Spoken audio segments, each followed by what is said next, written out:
Hello, everyone. Welcome back to Dirty Martini. I hope you're doing well and I hope you're having an amazing day.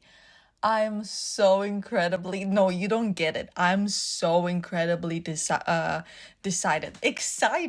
for today's episode because I have had some of the worst weeks in terms of business in my life in a long time. I've barely been able to survive, and just having the chance to come on here, regroup, set, pause for an hour is just everything I want from life and more, because I need to disconnect a little bit from my everyday life because I need to get back to my everyday life in a few hours when I get up to go work on the weekend as per usual. And I just need to not think. I need to sit in here and yap and talk about nothing and everything all at once. So while this may not be one of the most profound episodes I ever record, don't expect any wisdom type shit from me today. I am on my 13th reason and I'm holding on by a thread. And that thread, let's just weave something beautiful out of it, shall we? Even if not, life changing, let's just have some fun for this next 1 hour. What I will say before I start, anything I want to cover today, which I also don't know what I want to cover today, I want to set a challenge for myself. I have noticed, and I have become extremely annoyed with this thing as I notice it more and more. I say the word like every other word. And it is super frustrating, first of all, because when I'm editing, I need to edit out. You have no idea how many likes I have to edit out. It is concerning at this point. But also, I want to try and eradicate that word from my vocabulary, or at least from every single sentence I speak, because it's not adding a lot of value. It's a filler word. And considering that this is an audio show, depending, which is like very, like, no, but there is, see, here's the thing. I get annoyed with me saying like, but there are certain, like, there are situations in which the word like is expected to be used. It is grammatically correct. But in other situations, it is just a filler word that does not add any substance to what I'm trying to say, which is already by itself deprived of substance.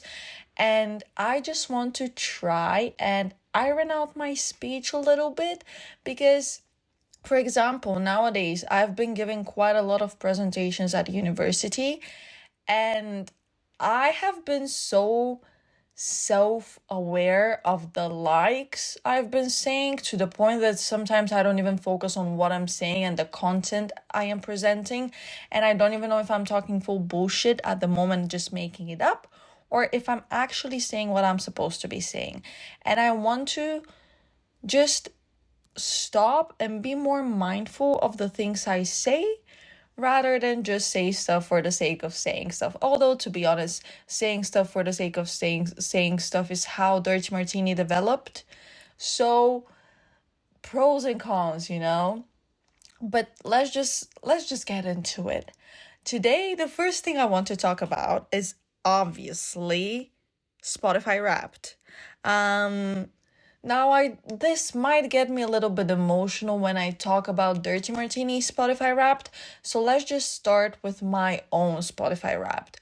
First of all, before I tell you about the very predictable results from my playlists, I want to say that what I find personally fascinating is the fact that through marketing, and I'm not saying this simply because I'm studying marketing and I'm trying to convince myself that there is actually a field in which I can go to, and I'm not just guaranteeing myself unemployment with a second degree that's going to be unusable. I find fascinating from a marketing perspective how Spotify, but also other platforms started doing this afterwards, like Apple Music, or I think YouTube does it. I don't listen to music on YouTube anymore. It was my religious go-to platform for music when I was younger, but that's because I didn't have Spotify, and ever since I've had Spotify, I would go on YouTube to watch a music video, but unless a music video impresses me so much, or I just want to revisit a music video from my childhood, I don't really go on YouTube to listen to music. YouTube for me is more Mia Maples. It's more watching cooking videos and just trying to get through my degree. Because let's be for real, we all have turned to YouTube for explanations. And in the rise of I would rather stick to my traditional tools of getting my content, which is not only through lectures, but through self studying, which is fully dependent on someone presenting the content you very much need, a very niche topic that you've been unable to discover by Googling. You look it up on YouTube and it's been described by someone 13 years ago with a video quality that is as if it was filmed in the 1950s from a loophole in your door. Well, did that mean actually anything? Absolutely not, but let's just continue. And it is those videos that are the most life changing and actually explanatory and helpful. So, shout out to all my queens and kings and royals, if you are non binary or third gender, who have helped me through my degrees. I wouldn't have been able to do it without you. And I want to give you a shout out for that. But what I wanted to say is that, guys, I've barely slept. I don't think I have more than 6 hours of sleep per day for the past 2 weeks, I want to say. It's been a very difficult period. I don't know why everything is always crammed before the holidays and why all deadlines are just now, and a lot of presentations, a lot of assignments, and it's not been fun. It's been actually very, very stressful, and I would love to go into it, but I am trying to disconnect from this part of my life right now, because if I continue just being consumed by it, I am going to crumble. But what I wanted to say is that I find fascinating how Spotify, because in order to create your Wrapped, which for those of you who maybe don't know what Spotify Wrapped is, it's basically this annual review of your streaming activity and behavior on the platform, and it presents you with what song you've listened to the most, what artists you have listened to the most, what genres, how many minutes you have listened to, if you've listened to podcasts, what podcasts you've listened to. And it's basically a very detailed, nice overview of your consumption patterns as someone who streams Spotify. And basically, what Spotify managed to do beautifully is flipping the narrative on using your data. Because the thing is that Wrapped, in order to provide you with how many minutes you've listened to, it's obviously recorded every single move you have made on the platform. And that is no surprise. All platforms do this. This is how platforms like social media sustain themselves, because if something is provided to you for free, like a social media platform most of the times is, that means that you are the product. Or if not you, your data. Because your data is collected so that it can be sold to advertisers and third parties. And when we're talking about advertisers, it is so that they can target you very precisely on that social media platform. And this basically through advertisers is how social media sustain themselves and how they have turned into these multi-billion dollar industry and businesses which just capitalize on us. And while there are data privacy issues and there are certain boundaries that should be drawn and certain considerations should be taken into play when we're approaching a customer's data, what Spotify basically hit the nail on the head with is Spotify Wrapped. Because you are very well aware that Spotify is collecting your data by looking at your Wrapped.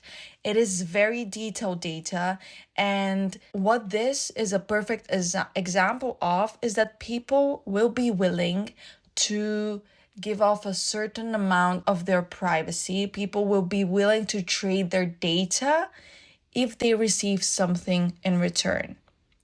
And that is why, for example, now we have seen with the rising issues of data privacy, certain content being hidden behind a paywall, but you can still access it if you are fine with them collecting your data, such as through cookies, or that can be, and that data is again provided to advertisers and third parties.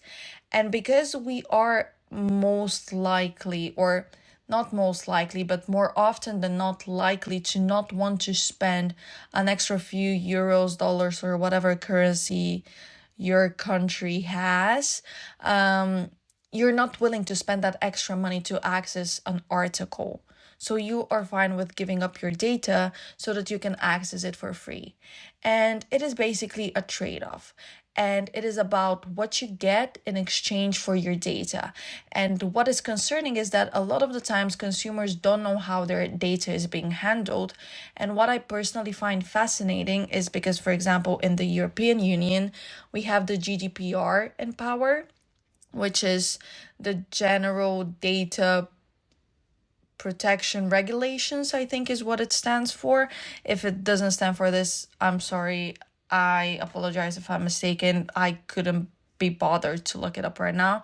But basically, you have two options when it comes to data collection online. You have opt-in and opt-out. And opt-in means that you give by definition, the platform does not put a cookie on your browser and does not track your behavior across tabs and across browsers. And you can opt in to using it. So, for example, the way this is how it functions in the European Union, you would have to do an opt-in and basically press access cookies or reject cookies. Whereas, for example, in the US, it is the other way around. They are implementing, platforms there and websites there are implementing an opt-out approach to data collection, which means that by definition, the platform is collecting data, putting a cookie to track your activity across browsers, across tabs, and across devices, because if you use the same account on different devices, you're easily trackable across devices. So you have to manually go and deselect your data from being collected. And why is that being used? Well, here's the thing. I was going to talk about Spotify Wrapped. I promise I'm going to talk about Spotify Wrapped, but this is something I find fascinating because it relates to consumer psychology, which is a course I'm currently taking. And I love psychology. I would have loved to have gone into psychology. Maybe in the future, if I want to, escape adulthood and quote unquote real life a little bit more, I might do a degree in psychology. Who knows, guys? If I tell you I want to do another degree, please just talk some sense into me because I'm really struggling and I don't know how much longer I can hold on. But it's okay. It's okay. It's a privilege to get education. I'm getting, like, I know it. I'm aware of the fact that it's a privilege, but that doesn't mean that it's not difficult. So what this opt-in and opt-out capitalizes on, especially the opt-out, is the status quo bias, which means that we people love things being and continuing the way they are, because the status quo is what we're used to and it is our comfort zone. And going against the grain, exiting the status quo or changing the status quo requires effort and requires discomfort a lot of the times. And because this is something we're not really willing to do, we are more likely than not to continue with the status quo. And for example, because users are more likely to continue the way things are and not go out of their way to deselect cookies, that is why the US implements an opt-out approach to data collection. And this status quo bias is nothing new. It is known to marketeers, to businesses, to governments. And for example, a way it is used in the government is when it comes to organ donation. Some governments implement an opt-in approach where you need to manually go and sign up to be a donor.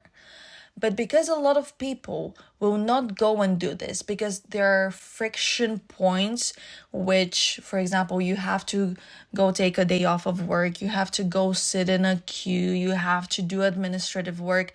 And a lot of people were not willing to find the time for this because it is uncomfortable, because it disrupts your daily flow. That's why some governments have implemented an opt-out approach to organ donation. And what that means is that you are by definition a donor, and you have to go through all these friction points, which I just mentioned about the opt-in, to deselect, to de-enroll yourself from being a donor. And what research has shown is that the opt-out approach to organ donoring has increased donoring significantly. And yeah, Spotify Wrapped. I'm sorry. I'm struggling to disconnect a little bit from university, considering that it's consuming most of my waking hours unless I am working. So it is a little bit difficult to situate myself as something else than a student when all I've been doing for the past years is occupy that role as a student. So excuse me. But yeah, so Spotify just very beautifully changed. Well, beautifully, also maybe questionably in a way, but beautifully in the sense that they successfully did it, effectively did it, changed the narrative around data collection. Because now, instead of us being like, oh my God, Spotify is collecting all my data and they're putting that data into their algorithms to keep me on their platform so that they can collect even more data so then they can sell it to advertisers so that they can make money off of me. Instead of looking at it like this, we are all looking forward to the first week of December when usually Spotify Wrapped is released. And what is even more is the fact that we share this online with others. So not only are we aware and looking forward to this compilation of our data for a year, we're also willing to share it with others. And I just find this fascinating. And I'm maybe find it fascinating simply because I am in that field of research, but also because it's just so interesting how the human mind works. Because we all claim to be very private when it comes to our data being collected, and we all, well, not all, but maybe most of us tend to claim to be just so opposed to this idea of our data being tracked, collected, and used. But then at the same time, we all enjoy and talk about Spotify Wrapped, and we also share it with others on social media. So, this is some real paradox shit that I find fascinating, and it's obviously the result of successful marketing strategies. But as you probably can imagine, I was in no way, well, there was actually a bit of a surprise when it came to my Spotify Wrapped, but to be honest, there was nothing really wow that shocked me simply because I know myself too well. Obviously, my top 5 songs were from Tate McRae's So Close to What. To me, that is the album of the year. And while I expected Purple Lace Bra to be my top song of the year, it fully made sense that it was Sports Car, because I have been streaming Sports Car as if it's my day job, as if I get paid to do this. What I will say I found really interesting is that this time around, because when Spotify creates a rap, you have access to a playlist it has curated based on the top, I believe it's 100 songs you have listened to throughout the year. And what they added as a feature this time around was under each song, when you go to that playlist, you can see how many times exactly you have played that song. And that is to me just interesting to see. My top artists, which again, no surprise there, are Taylor Swift. Although, to be honest, I am surprised that it's Taylor Swift who's my top artist, because I, in every single waking moment, a moment I've been awake, I have been blasting Tate McRae, and I have been blasting Sabrina Carpenter. And maybe in the beginning of the year, I guess I listened to a little bit more of Taylor, but then when I went to this playlist of my top 100 songs, there were barely any Taylor Swift songs, and the songs that were on there were from folklore, which I've told you many times about. Like, if you don't, I just said like, take a shot every single time I say the word like, without it being a necessary word for that sentence and for that grammar structure. But I've told you about this. I've told you this about folklore before. English is not Englishing, guys. It's just simply not.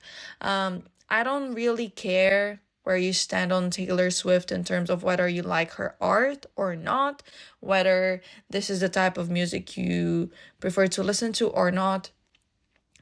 I firmly believe that Folklore is one of the most beautiful albums ever released, because that is pure poetry and it's pure emotion.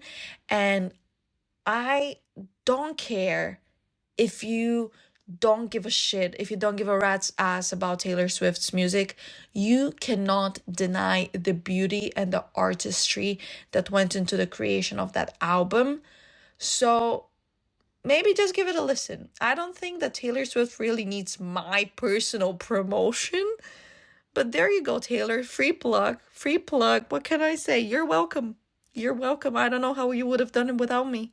I mean, at this point, I'm just basically carrying the whole fan base, considering that I was 0.09 or something top percent top listeners of Taylor Swift.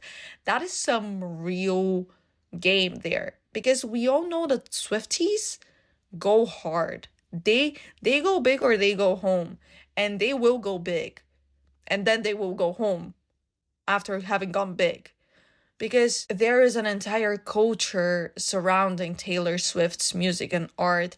And the fact that I was 0.09% is something that was super surprising to me, again, especially because I don't really remember having a Taylor phase this year, but I guess I listened to her throughout, or maybe she's just in my playlists or whatever. Maybe I really listened to her in the beginning of the year, but ever since So Close to What dropped, I've not streamed anything else but Man's Best Friend. To me, those are two so quintessentially pop albums, and I just love being into pop music. I love loving this genre. I know some people say it's very basic, it is very predictable, it is very mainstream, and that is true. It is mainstream, but there is a reason it's mainstream. And I just love listening to happy pop songs and just making myself feel better by listening to something upbeat and something that's a little bit misandrist. Who cares? Like, God forbid a girl has a hobby. But yeah, it's just the pop girls really went off this year, and I'm so appreciative and glad that I'm into this genre and can appreciate a good pop album, because there have been some good pop albums that came out this year. And so I genuinely thought it would be Tate who would be my top artist, but I guess Taylor is Taylor. And what I find interesting is that this time around, they also added your listening age, which is basically, from as far as I understand, an average number taken from the decades you listen music from. And yours truly is apparently 66 years of age. And we all know how much I've been struggling with turning 23 and how much I've battled with the concept of aging. And the fact that I am 23 going on 66 is a little bit concerning, but what can I say? It's just been such a Fleetwood Mac year. And I'm not even going to apologize for this. What I find hilarious, though, is that my housemate's listening age is exactly the same.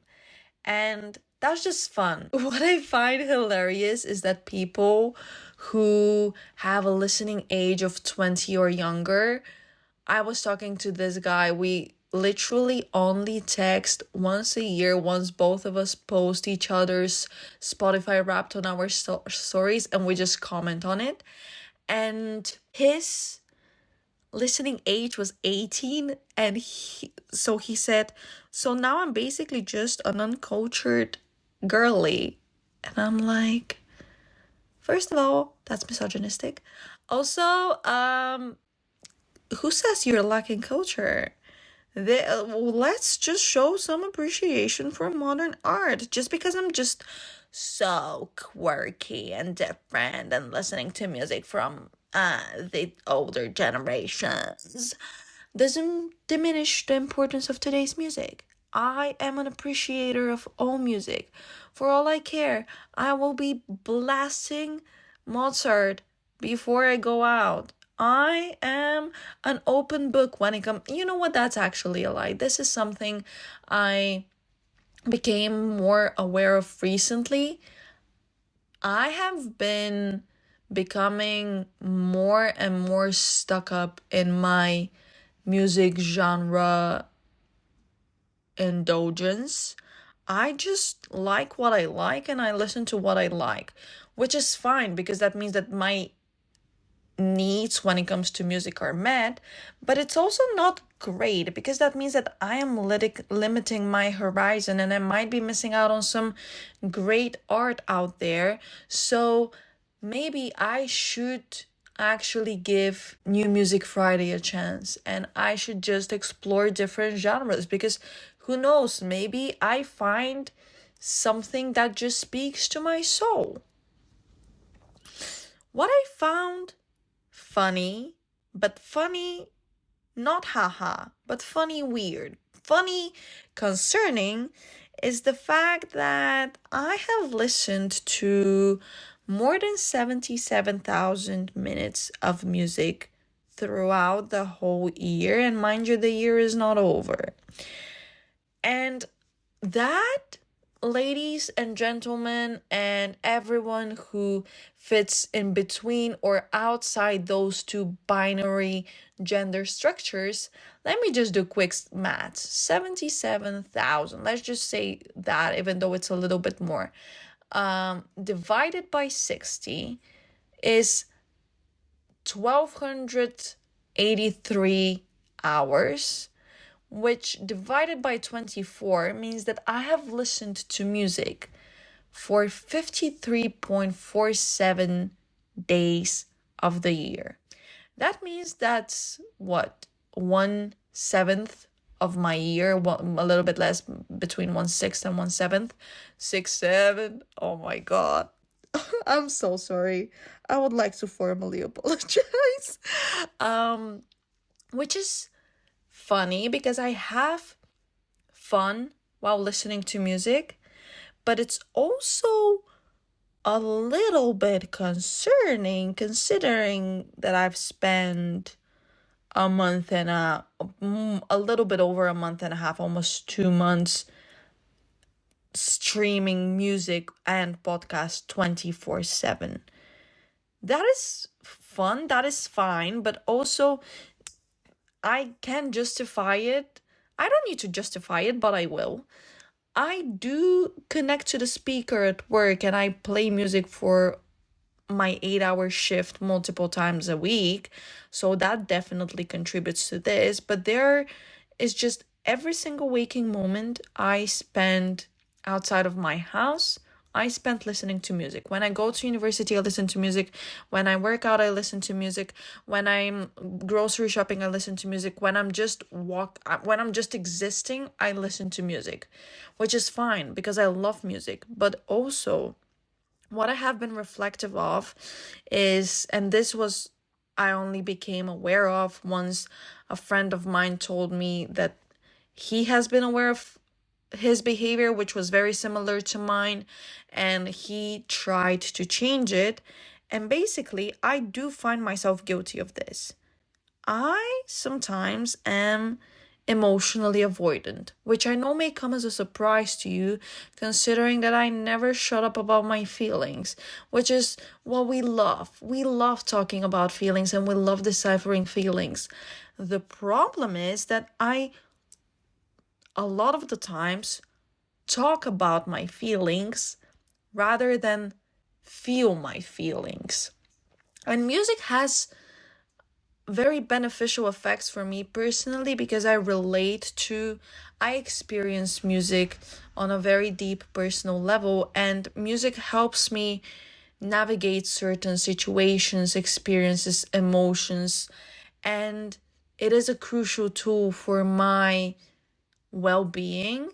But at the same time, it can come to be detrimental to my well-being because that means that I don't really have a time of the day, apart from when I'm sleeping, in which I don't consume any type of content.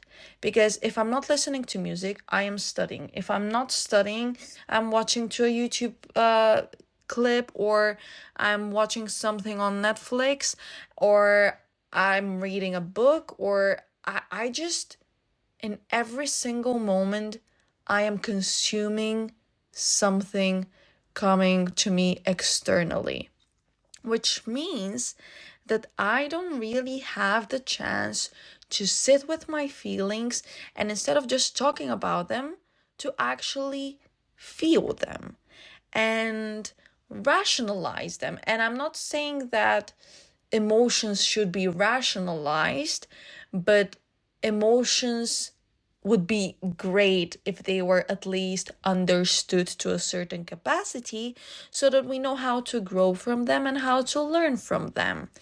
And because I never am really left alone with my thoughts, apart from when I'm here podcasting, but I obviously, despite me sharing every single little detail about myself, there are certain things in which I actually would really value some privacy and would not want to share with the whole internet to potentially have access to. I don't really get the chance to actually sit in the emotion and feel it and experience it and just think about it rather than talk about it. And this is something and I am pretty sure I told it to you back when I did it, but when I went in Rome, I did not use my headphones at all throughout my whole trip, simply because I was scared for my safety and I wanted to be aware of my surroundings at all times. But this really allowed me to just sit with the emotions I had, and I had, for the first time ever, the opportunity to feel with internally without being fed externally. And that ended up being very scary at first, but also very productive and very fulfilling. So while I love music as much as I love music, it would be nice to dial it down a little bit and, instead of feeling my emotions through music, to actually feel my emotions through my emotion. And yeah, what I think is interesting is that, can you imagine if platforms, let's say Instagram, for example, because Instagram is the main social media platform I use, but consider this also for Facebook, for Twitter, or excuse me, X, for Reddit, for any type of media you use to connect with others, or just any type of social media. It's very interesting that it's just the streaming platforms, or well, not just the streaming platforms, because Duolingo also does it, but it's not social media platforms like the Meta products, for example, that do Wrapped. Because imagine if they did an Instagram Wrapped and they told you how many hours you have spent scrolling on your phone. And the reason I think Instagram, for example, would not benefit from doing a Wrapped is because it will actually make people aware of their social media usage. Because the thing is, social media is addictive. And if you are addicted to social media, first of all, congratulations of being aware of the problem, because what social media relies on in its addiction is that you will not be aware of that addiction, so that you can become more and more addicted and experience withdrawals when you don't use it, so that you will actually go back to the platform so that it can collect your data and sell it to advertisers and third parties to make money off of you. But it's basically reliant on your unawareness of your addiction so that you continue to use it as much as you do, if not even more. And here's the thing, if you are displaying any signs of dependence or addiction to social media, I don't want you to feel ashamed. You are one of the many. You are not an exception to the rule. I'm sorry, I know you're unique and you're so quirky and different, but in that, you are one of the masses. And there's nothing to be ashamed of. There's no need for you to blame yourself. Social media is designed to be addictive so that it can get you to spend more time on there, so that it can make more money off of you. And for example, some of the tools, and I literally gave a presentation about this yesterday, some of the tools social media uses to facilitate that addiction. And you know what's something I found out while preparing myself for my presentation, and then I'll go back to the tools social media uses to facilitate addiction? Collectively, we spend globally 15 billion hours on social media every single day. That means that every single day, we as a society, we collectively, the global citizens, we spend 1.7 million years of human existence scrolling on social media. And here's the thing, that is an average. Of course, there's people who use social media way more than others. There's people who use it way less. There's people who don't have a social media account. And I am envious of the third group of people. And honestly, if I could go back, while social media has provided me with a lot of entertainment and sense of community, it has also impacted me very negatively in many different ways. It has impacted negatively my mental and cognitive well-being and capabilities, but also just it has raised issues in many different aspects of my life. And I feel that one of the first things we need to do to address the problem is to recognize that there is a problem. And here's the thing, social media platforms and managers are very well aware of its addictive nature, because addiction is embedded in social media platforms. It is their very design. For example, some of the tools social media uses to become addictive are dopamine driven rewards. Now, what do I mean by dopamine driven rewards? Likes, comments, shares, engagement, any sort of boost that you receive as a result of your activity online. And this basically what it does is, alongside personalized notifications to, oh, you got a message from this someone, or check today's post from Instagram's official account, or something like this, these two aspects basically turn you into Pavlov's dog, and they train you to open social media, and you become so reliant. Because here's the thing, we have needs, social needs as people. We have there are four broad reasons we use any type of medium. I have covered this in a previous episode. I dedicated an entire episode about this, so I'm not going to go into a lot of depth in it about it. But we use any type of medium, not just social media, but any type of medium, including TV, including books, including anything. We use it for surveillance, which means that we're using it to gain access to information. We're using it for personal identity, which means that we're using that medium to conceptualize ourselves and our identity as ourself, like our space self. We use it for personal connections. That means that we're using it to socialize with others who we know, but because of social media's global presence and omnipresence, to be honest, we also use it to socialize with others. And the fourth overall reason we use any type of medium is for diversion. It is to entertain ourselves and to escape life. Because sometimes, like I mentioned in the beginning, things get too much and we just simply need to disconnect in order to protect ourselves and to basically ensure survival.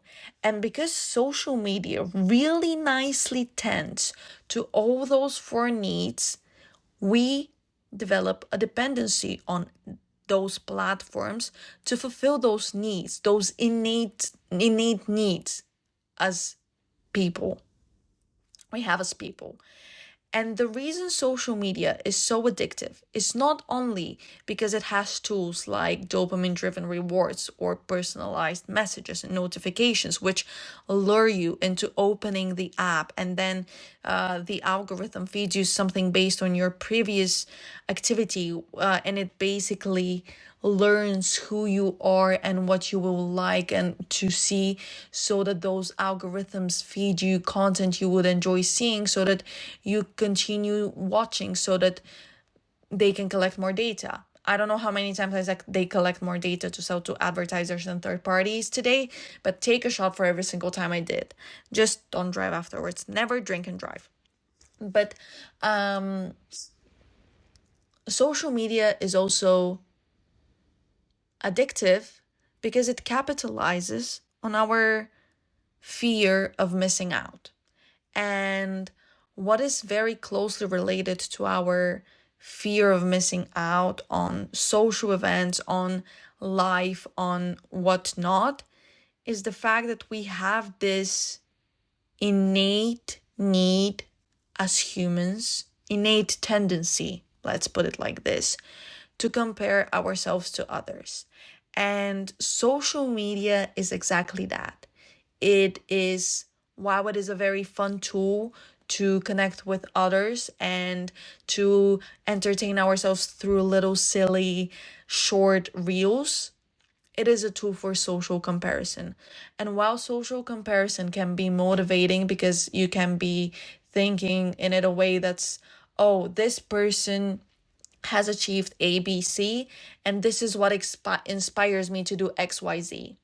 But social comparison can also be very highly detrimental, because instead of seeing someone's achievement, and let's be for real, social media is this utopian place where we post our successes, and hardly ever is anyone, although there is a tendency nowadays towards transparency, but there is not a lot of authentic content, because something like, there is even a word for this. There is, again, talking about Instagram, the term Instagrammable, that something needs to fit into specific criteria. It has to answer to specific points and check certain boxes so that it's postable.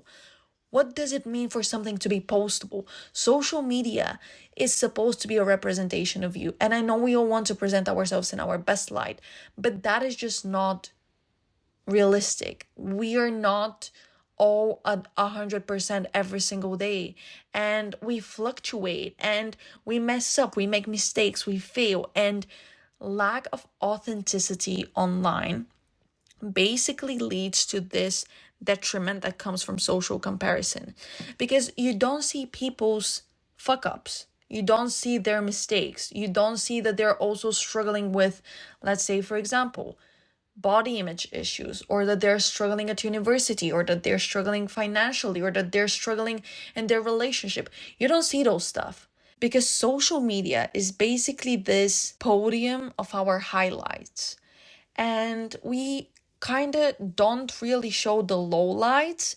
And that is why social comparison can be detrimental, because you compare yourself to someone else's highlight, but you are not aware of their struggles, while you are very aware of your own struggles, and you start thinking, oh, why can I not be that skinny? Why can my skin not be that clean or clear? Why can my apartment not look that aesthetic? Why can I just not travel as much?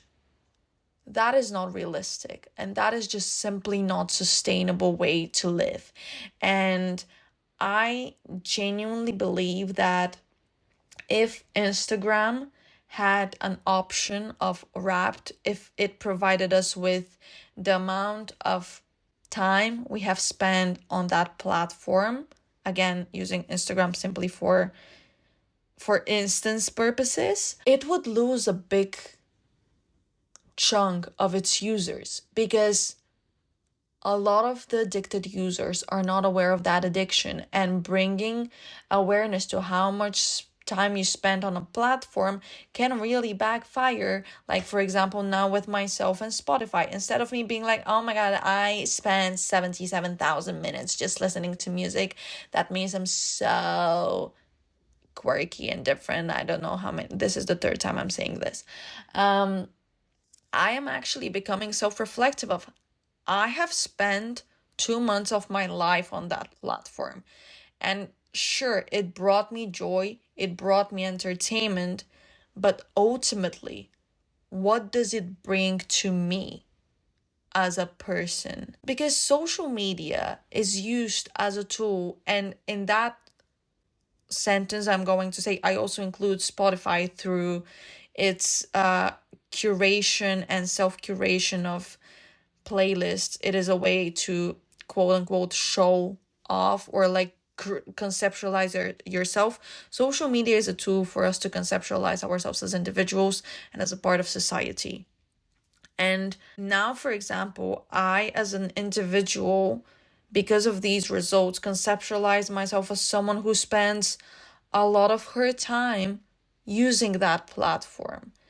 And For example, what I find fascinating is that if, let's say, you spend 2 hours a day on Instagram, which I know may sound like a lot, but they do add up over time. I dare you to now go on your settings, in your settings on your phone, and check what your average daily screen is, either per day or per week or per month, however your phone provides it for you if you have a smartphone. And mind you, this is just your phone. It's not taking into account your usage of other devices such as tablets, laptops, computers, video game consoles, TV, and whatnot. We are media consumers. We are media users and at times even media abusers.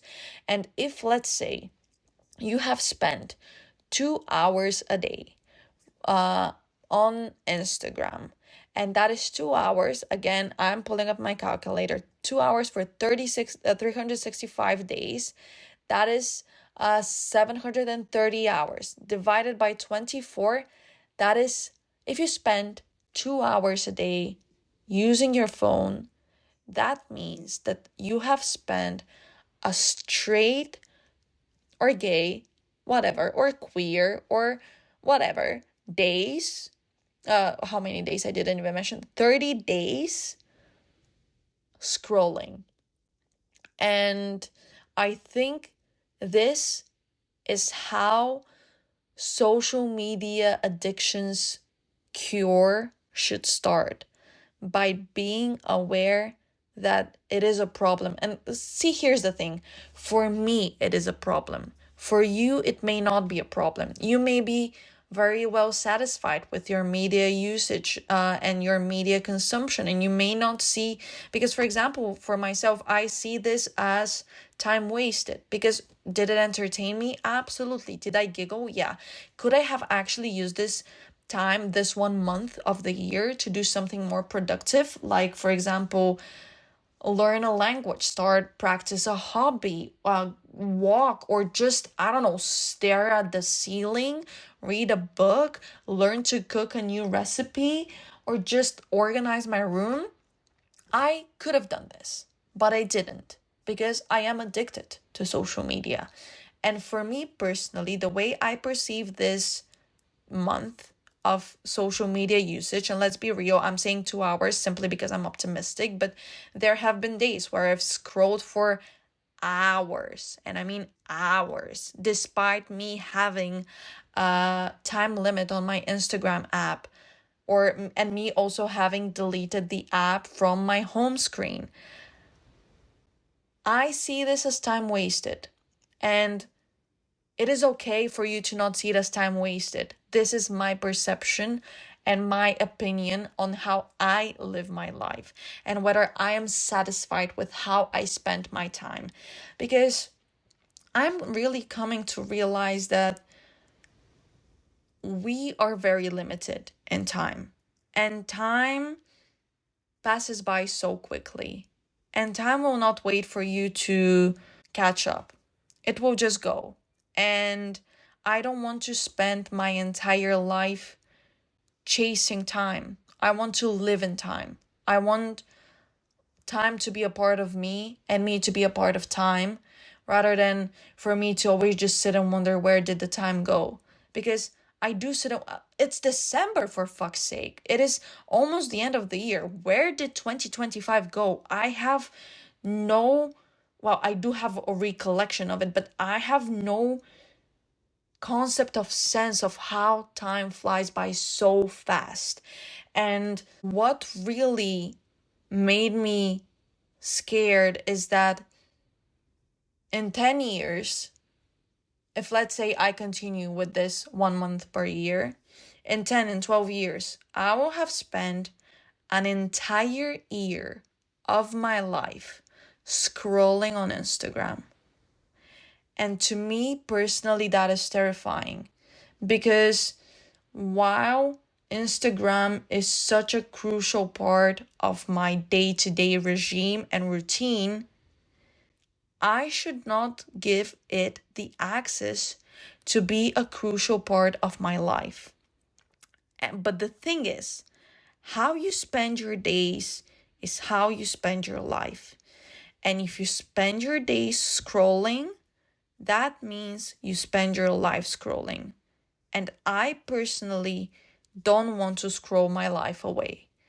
I am not trying to put any pressure on you. It is okay to scroll. It is such an integral part of everyday modern society. I'm not trying to shame you. I'm trying to be reflective of my consumption and how I would like to spend my time on earth. Because this is something I saw on Instagram, ironically, that we are going to be the first generation to die with more memories of strangers than anyone else, than any other generation before. And I don't want my life, my youth, my days to be dedicated to watching someone else live their life than me actually living my life and taking the chance to experience life as it comes by, rather than to look at it through a screen and just, I don't know. I don't want my phone to be an extension of my body, my mind, my soul, my heart, and I don't want my phone to dictate my time, my mood, my well-being, my concept of self, my concept of someone as a part of society. And it is very difficult to eradicate this omnipresence of technology, and I don't think it should be eradicated. I think it just should be moderated, and this moderation begins with awareness. So next time I grab my phone to open Instagram, I hope to actually think about it, because it's become so habitual that it's something I do subconsciously. I subconsciously open my phone to go on Instagram. This is how addiction works. I think that awareness starts, so battling an addiction starts again with awareness. Awareness not only of the problem, but of your behavior.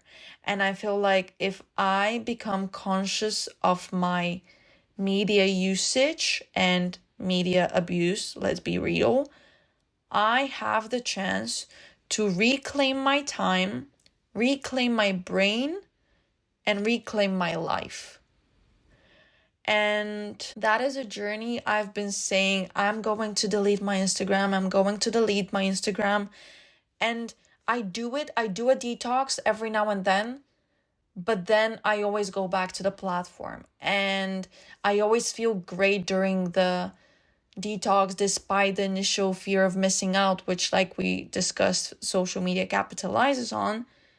Eventually, once I really disconnect myself from that online presence that is virtual, it's not, well, it is real, but it's not immediate. It's not as meaningful to me as my immediate environment and the people in it. So I feel like I really should try to disconnect for a continuous period of time.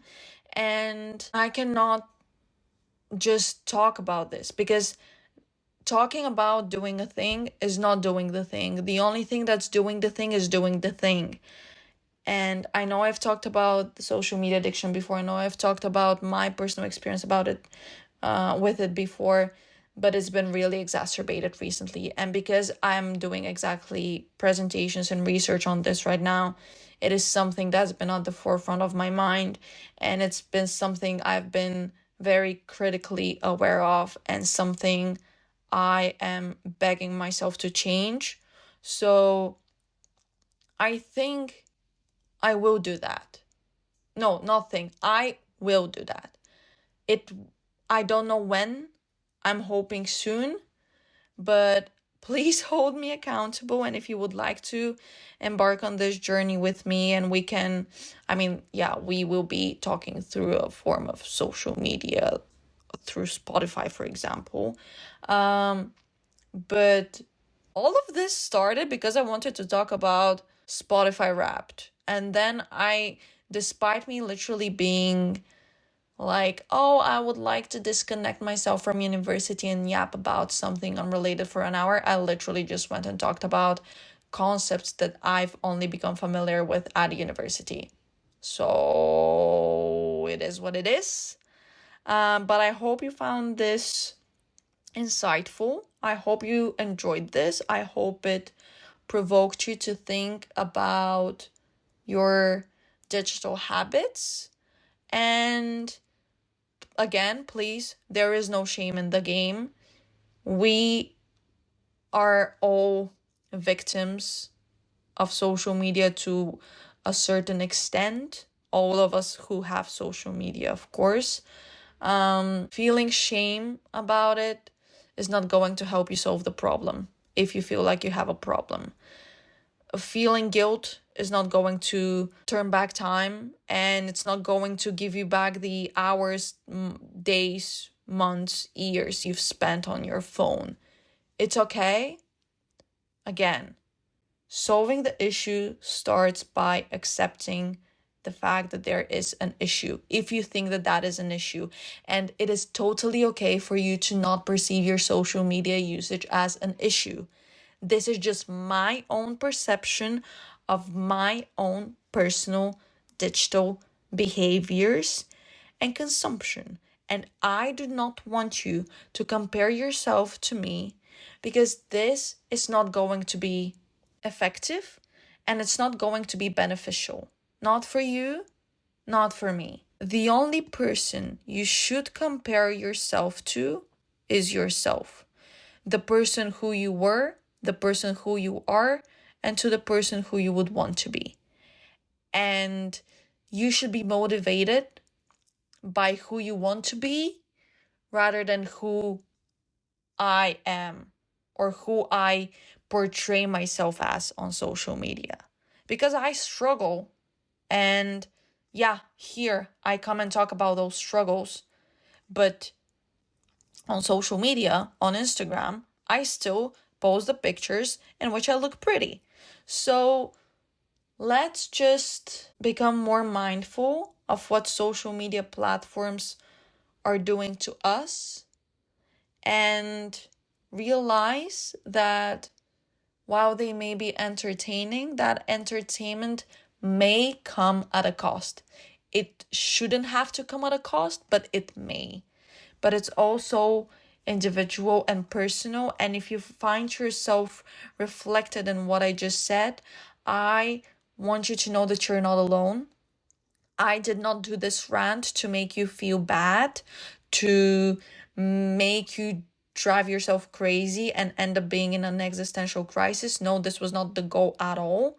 I don't know what the goal was, but whatever it was, I hope at least it provided some insights into what social media's role in our lives is. And with that being said, I want to thank you all so much for listening to this episode. I, again, hope you enjoyed it. I hope you find it insightful. I hope it sparks up conversations. But until we have those conversations, I would like to disconnect for now because I need to go clock in at work in a few hours. So I will hopefully see you next week in next week's episode. But until then, stay hydrated, wear sunscreen, and don't support genocide. Bye!